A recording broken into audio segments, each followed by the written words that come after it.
Yesu asifiwe. Amen. Jina la Bwana libarikiwe. Amen.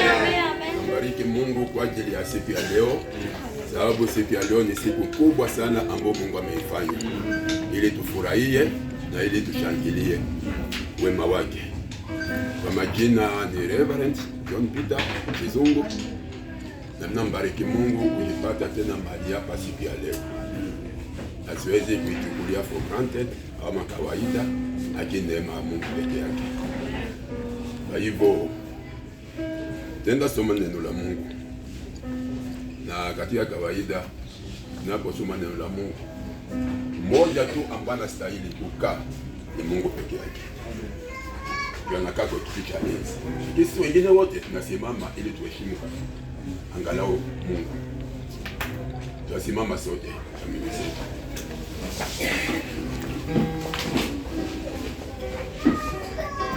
Wangapi tuko hapa? Wangapi tuko hapa?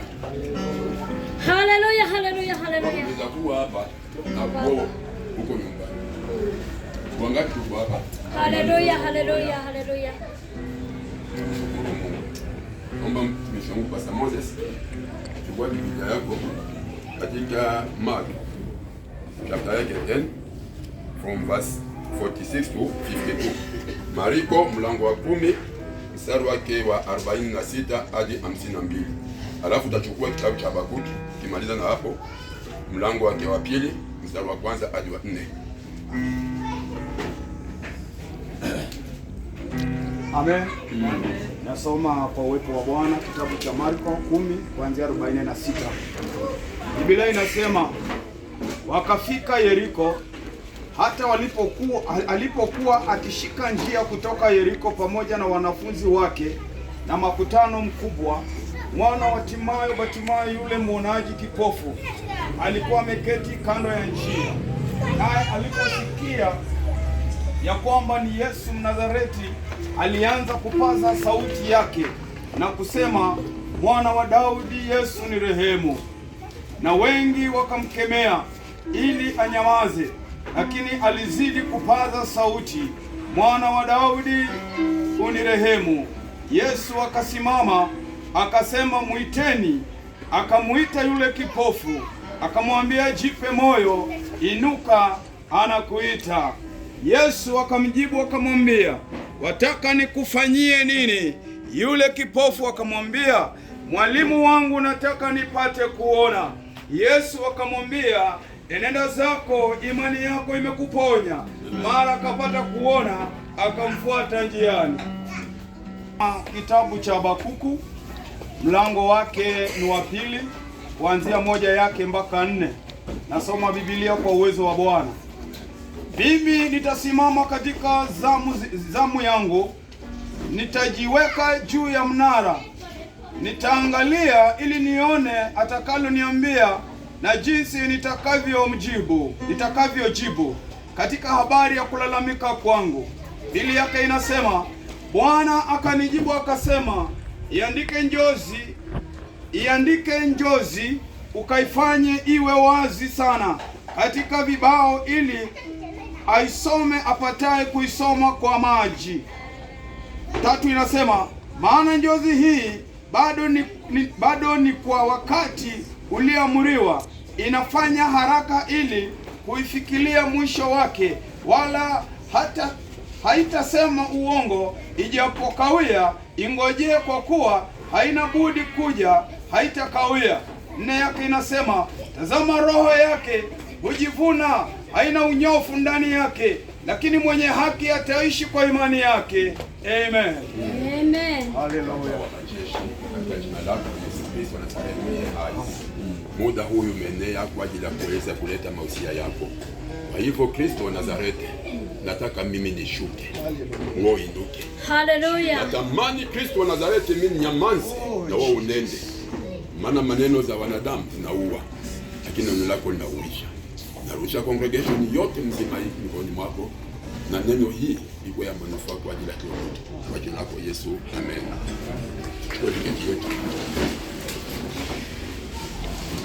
Nambariki Mungu kwa sababu ya Jumapili ya leo.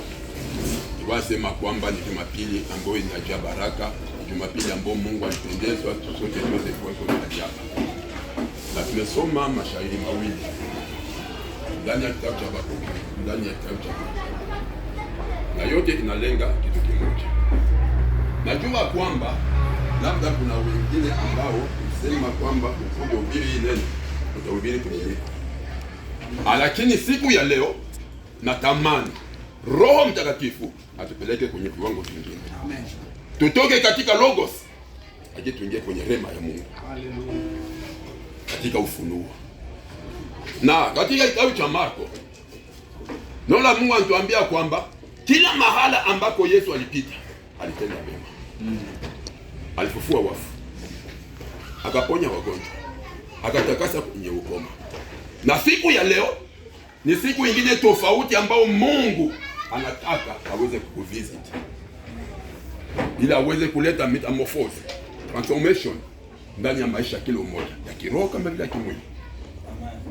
Na hapa neno ambalo tumesoma mchana wa leo ilikuwa ni wakati Yesu alikuwa akizungumza pamoja na mama wa Zebedayo, watoto wa Zebedayo. Mama akasimama na akamwambia Jesus, kitu kimoja naomba mbele zako. Niko na watoto wawili,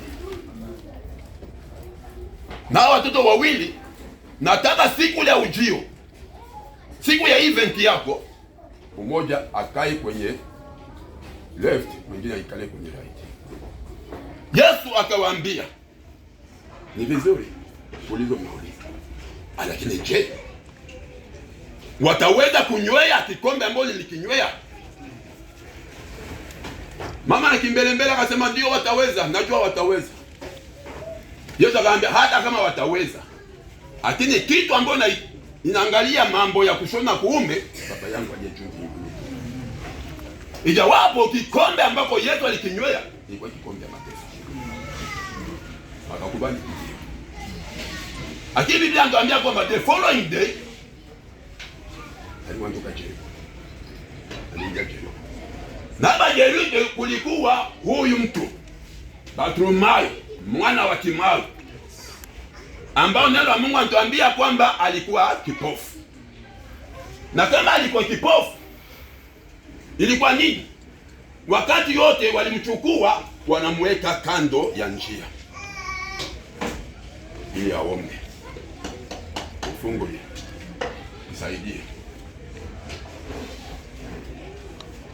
Ndio ile bishop ya kwanza mmoja mkono nao toa ndio inabarikiwa kuliko mmoja mwingine. Lakini huyu jamaa wakati yote saidia, saidia, saidia. Muda umeenea wa kwamba hakuna msaada utaipata kwa mwanadamu tena, lakini msaada halisi itoke kwa Mungu. Amen. Maana mwanadamu anaweza kusaidia leo au kusaidia kesho na kesho nyingine. Ya nini? Kama huyu anaishi ni mimi. Kama anaendesha gari ni mimi. Kama huyu anipa nyumba ni mimi. Na wakati mwingine Mungu afurahie hiyo, maana hataki kushare utukufu wake na mtu mwingine. Amina. Haleluya. Siku moja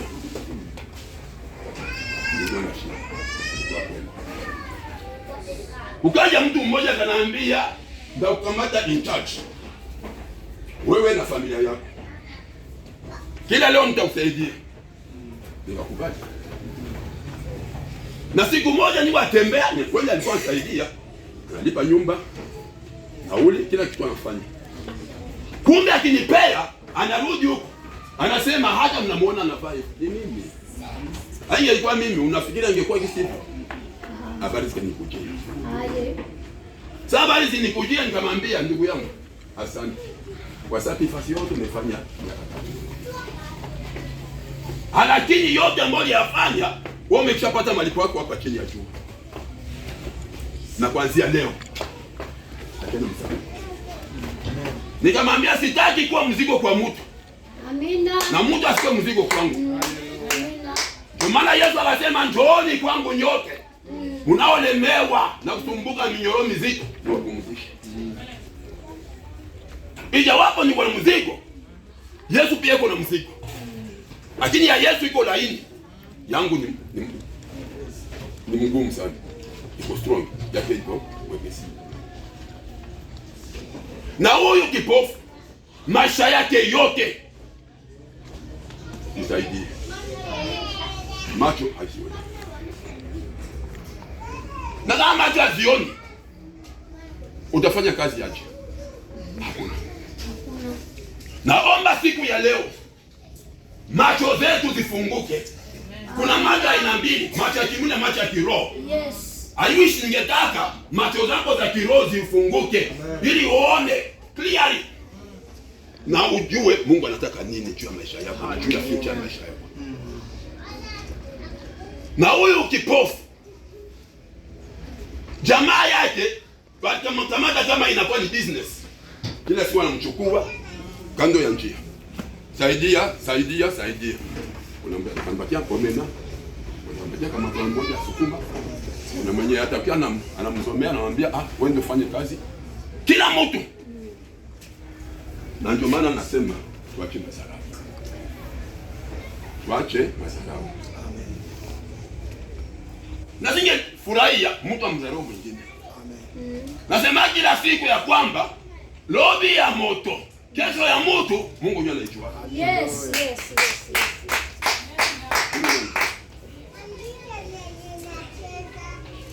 Siku moja tukiwa Kongo. Nataka support ushuhuda yenye mtumishi wa Mungu nishakana. Nikiwa Kongo. Ukakuwa mtu amefariki. Kuanzia saa 2 hadi saa 11. Na huyu alikuwa tegemeo ya wazazi wake. Kabisa 100%. Akafariki. Na wakati alifariki, sisi kwa kanisa kwa tulikuwa pamoja na senior pastor wetu. Tulikuwa kwa maombi. Maana every Monday tulikuwa naita Monday miracle. Sauti ya Mungu atujenga kuambia na watuma kuna mtu ambaye amefariki mwenye mfufu. Kwa Mungu tunawezana na kazi. Alikufa from saa 2 to saa 11.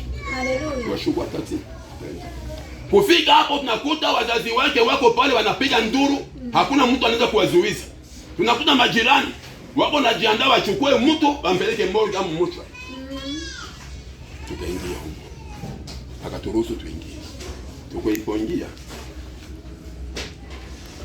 Huyo senior pastor akanaanza twende pamoja. Na tulikuwa na mwingine brother alikuwa ni albino. Tukaenda sote pamoja. Akasema sasa akasema atatia mkono kwa kichwa. Yeye akaniambia ni utoke kifua. Ndio mimi kufikia kwa miguu. Upande wangu niliona kwamba ni wazimu. Je, itawezekana? Aki Biblia inatuambia kisichowezekana kwa wanadamu, kwa Mungu kinawezekana. Na tulipokuwa tunaweka tu mikono pale, upande wangu nilisema, Mungu kama vile uishivyo, hatutaki sisi tuonekane mbele ya madaktari na hao wote ambao na surround maiti. Tunataka uonekane ili utukufu wako ujulikane na ijulikane ya kwamba tuko watumishi wako. Amen. Kunyosha mkono. Kuanzia mwaka gani? Kuanzia 2008. Amina. Kunyosha mkono. Kunyosha mkono, Mungu akasaidia. Puf! Akachafua mara kwanza, mara mbili. Akaangalia. Watu wote na madaktari wakashangaa nini? Mtu amekufa kuanzia saa 2 hadi saa 11. Amefufuka. Wakashangaa. Amina. Kanisa hili kwa wapi? Tuambia kwa kanisa hilo. Hicho walikuja wengi. Na tukapoteana. Tuote nikakuja hapa. Lakini inakuwa 2 months ago. Ameniambia nini? Ako Tanzania. Na vile kwa Tanzania amefungula my university UK, Australia, Canada, US, Angola na Congo. Nikamwambia nimependa nisome basi. Nishasoma, nifanye university Goma na pia Kenya university. Akaambia unajua uko anaongea na nani? Nikamwambia sijui. Ule mtu mwenyewe mlimwombea akafufuka ndio mimi. Na kuanzia leo wewe ukuye usome. Ulete tu madocuments za kitambo, uziscan mtumie. Lakini mambo mengine school fees na whatever ni mimi mwenyewe. Haleluya. Kuanzia tu okay. Mpaka leo. Juzi nikimuita anauliza ma student wa Angola ya kwamba kila mtu alete school fees zake ngapi 100k. Nikamuuliza nikamwambia, akaambia wewe Reverend usijali. Mimi nilikwambia mimi nakuchukua in charge. Kitu kimoja kuomba tu utafute dola 100 juu uchukue diploma yako ya masters. Akasema hai. Ndio ile ambayo wanje. Na ndio kwa maana kwambia usiwahi dharau mtu kwa maisha. Maana mtu atakukolea kesho au mjui. Haleluya, haleluya. Amena. Na hapa kwenye alikuwa hapo huyu kipofu Bartimayo anateseka. Lakini alisikia habari za Yesu. Na sasa isikia habari za Yesu, shida ni alikuwa kando ya njia. Na mtu akiwa kando ya njia usitazamia lolote lile. Biblia inatuambia ndani ya John 14 na verse yake 6, Yesu amesema mimi ndimi njia na kweli na uzima.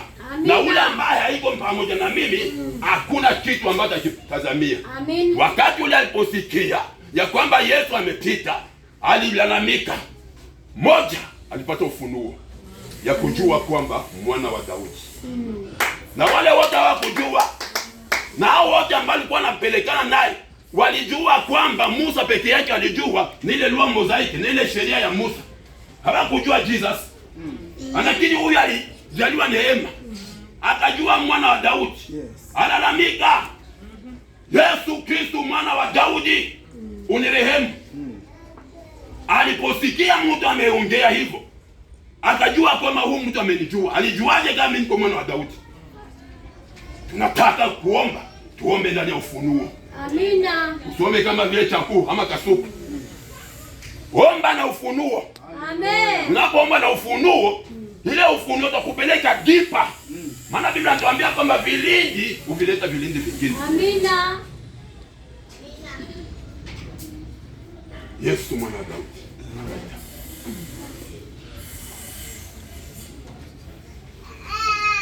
Jesus, Son of David, have mercy on you. Alalamika mara tatu.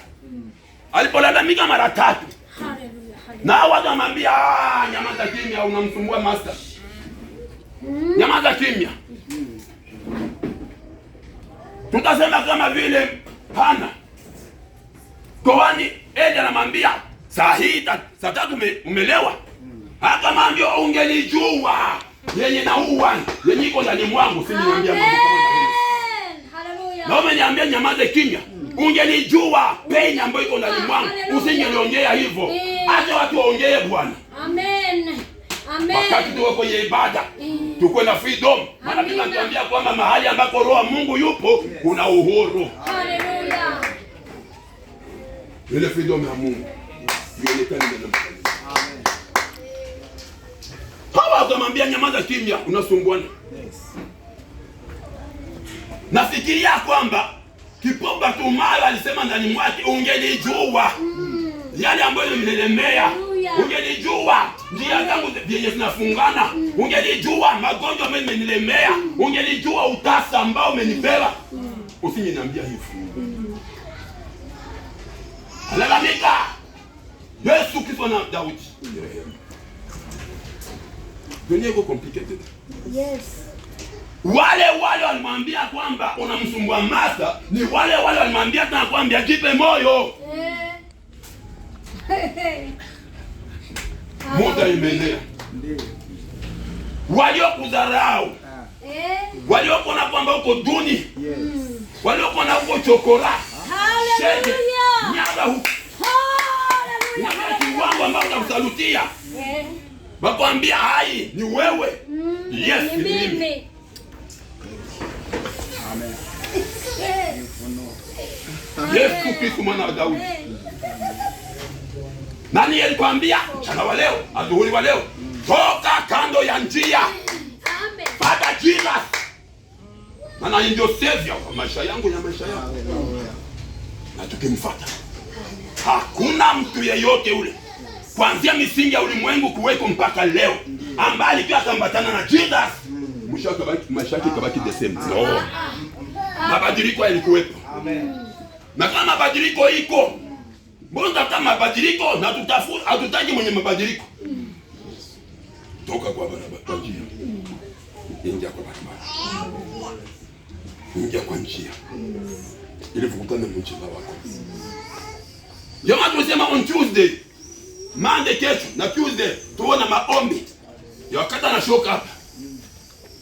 Bahati yako mbaya. Kwa sababu uko na mazoea. Akiniambia mwenzako ondoa roho ya mazoea. Tuona Jesus alia alipoingia Yerusalemu. Akasema Jerusalem, Jerusalem, Jerusalem, ungelijua light, ungelijua siku gani ulitembelelewa. Sababu ya mazoea haujua sangapi Mungu anaongea. Sababu ya mazoea haujua sangapi roho amepumua. Sababu ya mazoea si ni ule najua anakuwa hivi na hivi na hivi. Sawa. Sawa. Amina. Watu mazoea. Na anamwambia Yesu ni ule jana, leo hata kesho ni milele na milele. Amina. Asiyebadilika ni Yesu. Asiyebadilika. Sisi ndio tunabadilika kwa sometimes. Yesu alipoangalia, aliposikia Yesu mwana wa Daudi, akapinduka. Akamwambia, mwende mmwambie namuita.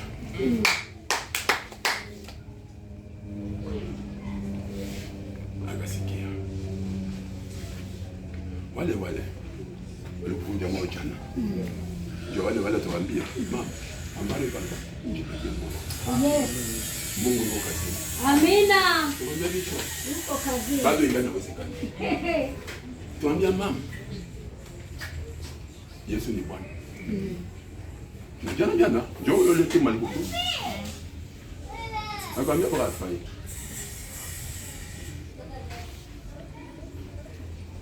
Akamwambia mmoja alikamata koti yake. Akatupa. Maana jua nini? Alijua kwamba yeye koti inajaa mihogo, inajaa vichwandaga ama omena, inajaa mifupa, inajaa mambo mengi. Na alijua kwamba ili mfuate Yesu lazima nijiachilie. Nitupe mizigo yangu yote ili nifuate Yesu. Na yeye koti upande mwingine tunaweza kuitranslate ya kwamba ni dhambi. Hawezi kwenda kwenye Yesu iko kwenye Mungu iko na tabia zako. Ili umfuate Yesu lazima uue kwanza ule vyeyo mtu wa kale. Umuue. Mtu wa kale. Alakiu ukimfuata Yesu na mtu wa kale angali. Tukorofishana pamoja na bishop. Naambia bishop unanichezea jua unijue. Nilifanya karate. Na ngumi nilifanya. Mtu wa kale huyo. Ndio hivyo naongea. Ukiongea tena utakuta na kupea ngumi ama kipasi hautamuka. Mtu wa kale huyo. Lakini mtu mpya anapoongea ndio yule mtu wa kale atosha kochanga katupa ili aende kwa Yesu kwa lingana masema akiwa pepele, akiwa mwepesi. Haleluya. Mtu mpya akiamuka na slap mmoja cha kwingine. Wakati mimi nimfuata Yesu bishop, mtu wa kale alinisumbua. Nilikuwa na nguvu sana. Ni watu wa ndugu zangu wote nafunga kama na wafunga kwa mtu. Wawakilia hapo. Mtu wa kale. Mtu wa kale alikuwa ndani mwangu. Nilikuwa mwizi wa kupindukia.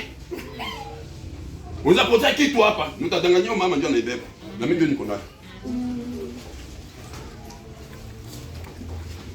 Nabii tuokoke. Amina. Kuna wengi ambao waliangukia mwamba. Wakavunjika. Ndio ile maana mtu akali bado anganafanya. Lakini wale ambao mwamba iliwaangukia bakapondekana wakakuwa tiki. Amen. Leo ule mtu wa kale mwenye nilikuwa nasema niko na nguvu, sina nguvu tena. Hakuna. Ukienjoka nakwambia ndakuachia Mungu. Na wakati mwingine wanasema ni kijinga hiki. Sio ujinga. Sio ujinga. Na kuachia Mungu, Mungu atajenga pamoja. Amina. Ndio anakuambia kwamba kama kweli mtu akanye alishatoka ndani yako, mama, unjia kwa mama kwa kanisa na kama kwa mtu mkuu kwa kanisa. Ba! Pia. Ngoja. Unaenda kwa bwana wako. Mwana sio kiongoza njoo. Njoo. Lakini wakati ambao dafaa vile, mwambie mama, Mungu akubariki. Na Mungu akusamehe. Amina. Na inaishia pale, safari inaendelea. Wakati sasa alipoingia, anakutana pamoja na Yesu. Yesu akamwambia mambo mengi, swali moja tu. What do you want me to do for you? I need to see. Unataka nikufanzie nini? Nataka kuona. Unataka kuona nini? Watu wakicheza ngumi. Unataka kuona nini? Watu wakivunja nyumba za wenyewe. Hapana, nataka kuona utukufu wako. Amen. Nataka kuona. Tunataka nyika ya Church Power Restoration tumuone Mungu. Tuone utukufu wa Mungu. Amina. Yule Stefano banampiga mawe, akaanua macho yake juu. Alipoangalia juu, akasema nimeona mbingu zimefunguka. Mwana wa Adam akija kwenye mkono wa kuume wa Baba. Aliona utukufu. Amen. Unaona naka nini? Amen. Unaona walozi, wachawi, wakienda kuchawika. Ile tu niona. Leo Mungu ageuze uso wako, maoni yako, uone utukufu ya Mungu. Maana wakati ambako umayo, Yesu alimuuliza unataka nifanzie nini? Na ndio yana nataka kuuliza siku ya leo, unataka Mungu akutendee nini kwenye ibada ya leo? Aniombe nini? Niombe nini? Niombe nini? Babu muuliza mama kuuliza. Anakuuliza, unataka Mungu akutendee nini?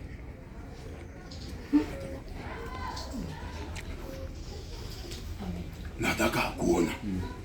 Na kwa kweli aliona. Tofauti ya Yohana mlango wa 9. Huyu mtu alizaliwa akiwa kipofu. Maisha yake yote kipofu, hajawahi ona. Hajue mti, hajue mawe. Hajue sura mama yake, anajua tu harufu.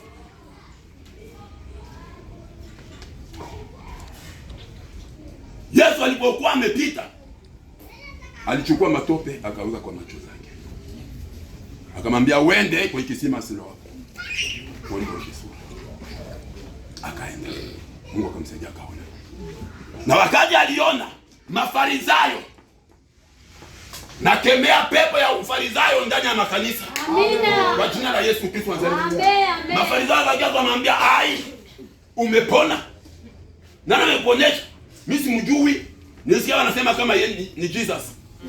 Tena banakuponya siku ya Sabato. Hapana, alifanya makosa. Umepona? Tena siku ya Sabato.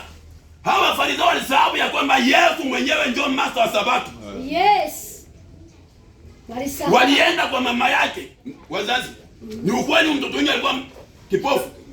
Sasa jiongelezi ni mtu mzima. Ni mtu mzima. Ndio aliogopa Mafarisayo kwa sababu hawakupenda wasikie habari za wokovu, habari za Yesu Kristo, bali penda tu bambasify tu jina la Musa. Lakini walisahau ya kwamba Jesus ndio Messiah. Yes. Mwende muongeleshe, ni mtu mzima. Ni matua. Ni ukweli kwa kipofu, ndio ni kwa kipofu. Amina. Alioponya nani? Ni Yesu. Ni Yesu. Usiseme hivyo. Ni Jesus ndiye aliponya. Aje mtu wa dhambi anafanya muujiza? Watu watakuona bishop ya kwamba uko mtu wa dhambi. Lakini Mungu aliyekukuita kwenye kazi anaona kitu ambacho iko ndani yako. Na ndio kinamata mbetoni pako. Amen. Na kuombea uone. Amina. Haleluya. Kwa katika hali ya utawaida jameni. Napomuona mama nilipofika hapa asubuhi, nilihisi ndani mwangu kulingia connection. Sikujua kama ni mchakazi wa Mungu vile alisema. Lakini nilipokaa hapa nikamwangalia mama, nikasema huyu ni mchakazi wa Mungu huyu. Amen. Sababu gani? Sababu ile hiyo ndani mwangu na ndani mwake ilikutana. Haleluya. Check. Bakia hapa. Ikanionyesha yeye. Hapo nje nikimwangalia nasema ni yule mama. Akili iko ndani yake unaijua. Na ile nyanya tushuhudia ile mali kote tunaenda, alienda ndani mwetu. Ni mkuu sana. Kuliko vyote viko hapa chini ya jua. Na alienda ndani mwetu. Jesus Christ of Nazareth ndio iko ndani mwetu.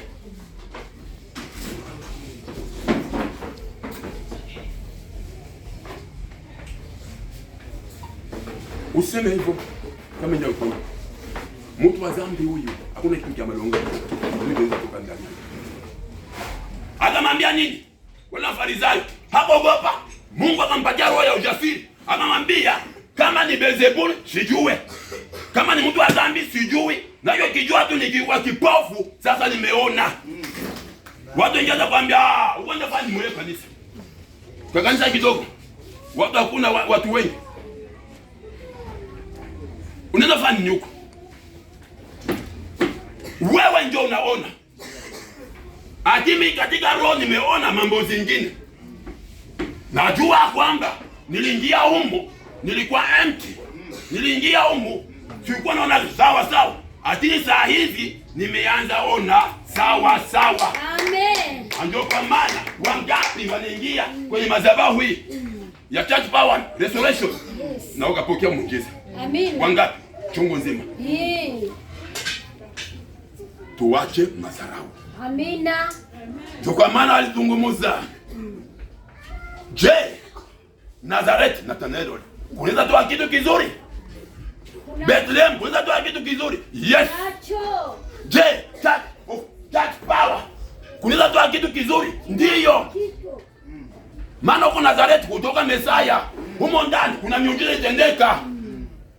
Inatendeka. Na bado inatendeka. Wakachanganyikiwa wakaenda. Bartimayo macho zake zikauka. Unataka Mungu akutendee nini? Na lingine moja nataka nione. The glory of God. Nataka nione.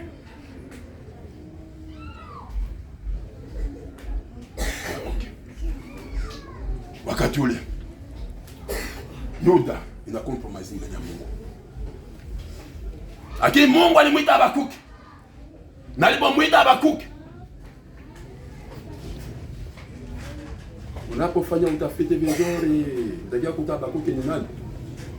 Mjane wa Sarepta, yule mtoto wake alikufaka, Elia akamfufua, njoo yule Habakuki. Ukifanya utafiti hapo vizuri. Njoo yule Habakuki. Amina. Haleluya. Akasema mimi pamoja na Yuda yale ambayo ameyafanya, mimi siko huko. Mimi napanda kwenye mnara, kwenye mlima. Haleluya. Naenda nimuulize Mungu. Anasema nini juu ya mimi? Anasema nini juu ya Juda? Mungu anasema nini? Ndio kama watu wasema kuanzia kesho Monday tuingie mahali hapa tupige magoti. Mungu unasema nini juu ya church? Unasema nini juu ya maisha yangu? Unasema nini juu ya safari yangu? Mungu unasema nini juu ya watoto wangu? Juu ya future ya nyumba yangu? Unasema nini? Lakini wewe kwa sababu ya mazoea, je, unaweza toka wapi?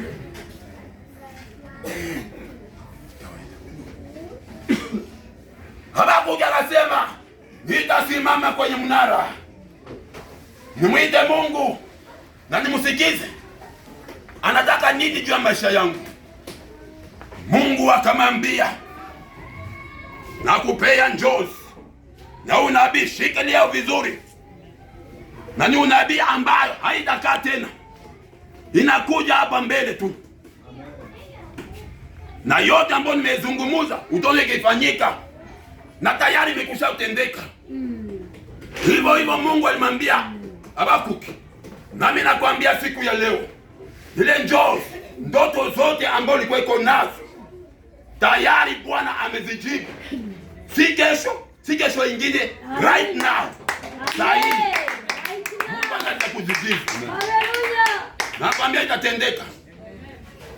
Amen. Na mshagambia ati pamoja na yote ile wenye haki wangu wataishi kwa imani. Amen. Wenye haki wangu waishi kwa imani. Tunamwamini nani? Tunamwamini nani? Toa imani yako kwa mwanadamu. Toa imani yako kwa vitu. Toa imani yako kwa kazi. Weka imani yako ndani ya Yesu Kristo wa Nazareti. Yeye ndiye kuna saa ya mwisho kwa ajili ya maisha yako, kwa ajili ya maisha yangu, kwa ajili ya kanisa hili. Amen. Yeye ndiye kuna saa ya mwisho. Kwa ajili ya project zako zote wa milele njoo iko na saa ya mwisho. Na napoongea hakuna mtu atenda kinyume. Akiongea anaongea. Na akipenda kutenda anatenda. Kambia wakuu na hii prophecy, hii ujumbe na upea ni sahihi. Nimekuja kutendeka. Akiwa wenye haki wangu waishi kwa imani. Amina. Wenye haki waishi kwa imani. Nalipaka nyumba aje? Sijui. Unakulaka aje? Unasomesha watoto aje? Kazi nendaka hapo unapata 1,000. Jua kali 1,000. 1,000 kwa mtoto 10. Utasafiri. Wenye haki wangu wataishi kwa imani. Amen. Waebrania 11:6. Tunapomwendea Bwana, tujue kwanza first of all iko. Tena yeye anawalipa wale wote wamtafutao. Amina. Mimi namtafuta Mungu. Mwingine mtu ananiambia, "Juzi nilikuwa naangalia kwa ndugu zangu. Nikwambia miaka zangu na jinsi niko au kakubali. Nikiangalia wadogo wakubwa wangu wamekuwa wazee. Ni kweli. Wamekuwa wazee. Lakini bado mimi ningali yangu. Ndafika mpaka 120. Yes. 120. Amen. Kisha Yesu akitunakuwa. Na Yesu akikuja atanibadilisha. Amen. 120. Na ujua ndugu zangu wote mwingine anaanza tembea hivi. Najua wakubwa.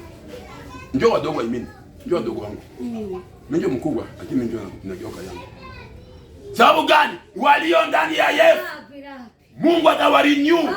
Atawafanya kama tai. Hatuzeeki. Amen. Na hatukufi. Sisi ni makatuni wa Yesu.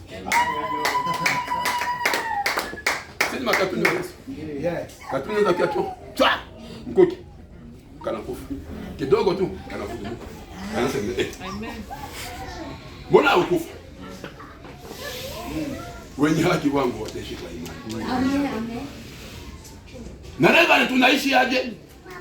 Na ndio ni bibi mmoja tu na watoto 6 na wajukuu 5. Unaishi aje? Nyumba unalipa aje? Hata ukiniuliza mimi sijui. Na hiyo kijua kwamba Yesu alisema tukimfuata atatushughulikia. Na kila kitu ambacho tuko nacho hata atatupea. Sawa? Atatupea. Ndio maana nao sio. Amina. Hata unakuta linakuwa vizito sana kwako. Jua kwamba anayeongea wa mwisho anashughulika. Ayubu akasema najua tena najua ya kwamba mtetezi wangu yuko hai na akasimama wa mwisho. Najua yupo hai. Daniel, ujue mtetezi wako yuko hai. Na akisimama wa mwisho maadui wote wanakimbia. Wote. Kwa maana tuondoe mashaka. Ondoa mashaka. Tumwangalie Mungu. Ukilala njaa leo, kesho nyingine utakula. Ukilala njaa kesho nyingine utakula. Na wao mwezi nani support njaa. Sababu gani? Unapenda chakula. Lakini muda naendea kwamba tuachane chakula sasa. Tumtafute Mungu aliye hai. Tukumbuke kazi ya Yesu aliyefaa kumsalaba akasema yote yamekwisha. Amen, amen, amen, amen, amen. Laana zimemalizikia kwa msalaba. Deni ametulipia. Kila kitu yote upofu amemaliza. Kansa zimeisha. Alimalizia wapi? Kwa msalaba. Msalaba. Tout est accompli. It's over. Inaisha. Kila kitu. Tunalia nini? Hakuna. Tunahangaikia nini? Hakuna. Mwenyewe ana neno la mwisho. Jesus. Hapo yasimama na ujasiri. Je, mtumishi wa Mungu Daniel alimba, tasimama kwenye mnara nione lile Mungu atakaotenda. Na useme kwamba nitasimama pamoja na wewe, liwe liwelo. Sibanduki, natafuta uso wako tu. Nikwambia nilipofanya 17 days bila kula dry, nilimwona Mungu akanijamaa. Demo tunamtafuta Mungu, demo Mungu atajiachilia kwetu. Bahati mbaya mnaniita tu kwa midomo. Kini mioyo yenu iko mbali na mimi. Yes. Rudieni. Na mimi nitawarudia. Amen. Anasema Bwana makesha. Amina. Kama iko Tuesday, hawezi ingia maombi. Kama iko Saturday, wa wengine ambao walipewa neema kulala hapa kwa kanisa, hawezi maombi. Batembea unatembea mambo zako na rudi. Chakula Mungu bariki chakula kwa unakula. Unajambo ya kitanda Mungu hata wewe mtu unajua kama mchoka. Unaanza bariki, unaanza bariki shetani bila kujua ulichoka. Kama unachoka achana. Utakaje kutu unabariki shetani bila kujua. Lakini usipatie discipline. Maombi ni silaha. Maombi ni silaha. Hakuna mtu ambaye maisha yake yote ilikuwa maisha maombi na maisha yake ikakuwa duni. No. Hakuna. Kiro umekoma na kimwili utapata. Tunaambia Petro akamfuata Yesu akamwambia na Yesu tumeacha yote. Nous avons tout quitté, tumeacha kila kitu. Tutapata nini na revanche? Nini tutapata tena? Petro akamwambia Yesu akamwambia Petro, ungelijua uko naomba nini? Unauliza nini? Jua kwamba walionifuata mimi hapa duniani watapata maradufu na mbinguni usima milele. Amen. Mariko yakaenda beyond. Akasema kwamba unanitafuta sawa. Hapa duniani mtapata maradufu na mateso. Na mbinguni usima milele. Amina. Unapewa mateso nini? Unafikiri Penina angelikuwa ana angeza? Bisho Penina singelikuwa mharasi. Hana angeza. Hangeliza. Wakati mwingine Mungu amekubali kitu kikuinukie. Juu umtafute Mungu, utafute uso wake. Paulo akazungumza akasema wakati niko ndani ya majaribu, ndio wakati mimi nafurahi sana sababu napata nafasi ya kumtafuta Mungu vilivyo. Amen. Jimmy Spaghetti anasema hai. Kuna wengi wanasema haleluya haleluya. Juu jana alikula chapo, hakuna chips, hakuna chakula mzuri, nyama choma, whatever. Anakuambia ni sawa. Akijua kwamba injili iko na face na hivi. Kuna face mbili. Amina. Yake utunda vinono vitufuteke, unafurahi. Anamaliza kubatizwa leo, angali mtoto mchanga, Mungu anamlea. Mtoto mchanga anakula mifupa. Anakula mifupa, atampatia uji. Ikifia period ya mifupa, utashangaa, utasarenda kama hivi ndio inakuwa Mungu ubaki na mambo zako. Amina.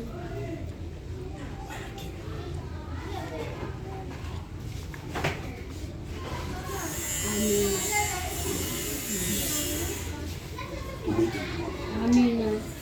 Nafia kiwango ambao tumtafute Mungu. Tuachane na mambo zingine. Tuachane na masarakasi. Tutafute Mungu.